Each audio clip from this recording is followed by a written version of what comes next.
خبر شامل کرتے ہیں تاندلیاوالا سے ہمارے نمائندہ محمد اسماعیل کی۔ Team T V media press club کی نو منتخب باڈی کے اعزاز میں چیئرمین مارکیٹ کمیٹی ڈاکٹر عدالت خان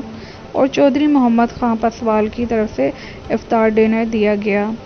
افطار ڈنر میں علاقے کے معروف روحانی شخصیت پیر آف دولر شریف سید غلام محی الدین، سرپرست T V media press club میاں زاہد، چیئرمین رانا محمد شبیر، صدر محمد وقار حسین، جنرل سیکرٹری اظہر خان بلوچ اور دیگر عہدیداران نے شرکت کی۔ بسم اللہ الرحمن الرحیم۔ میں سید غلام محی الدین،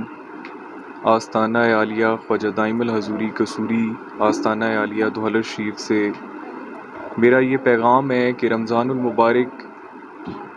کا عظیم اور رحمت اور برکت والا مہینہ، جو کہ تمام عالم اسلام کے لیے رحمت کا باعث ہے، اس مہینے میں جہاں ہم رمضان المبارک کے روزے رکھ رہے ہیں، نماز 5 وقت پڑھ رہے ہیں، قرآن کریم کی تلاوت کر رہے ہیں، وہیں ہم اپنے گناہوں کی معافی مانگیں اور اللہ رب العزت کی پاک بارگاہ میں یہ عہد کریں کہ آئندہ زندگی ہم نیک اعمال کرتے ہوئے گزاریں گے، اور سحری اور افطاری میں ہم اپنے جو ہمسائے ہیں لوگوں کا خیال کریں، اپنے دسترخوان کو وسیع کریں اور اپنے اخلاق کو بہتر کریں، نبی کریم صلی اللہ علیہ وآلہ وسلم کی سنت مبارکہ کے عین مطابق اپنے کردار کو بہترین بنائیں۔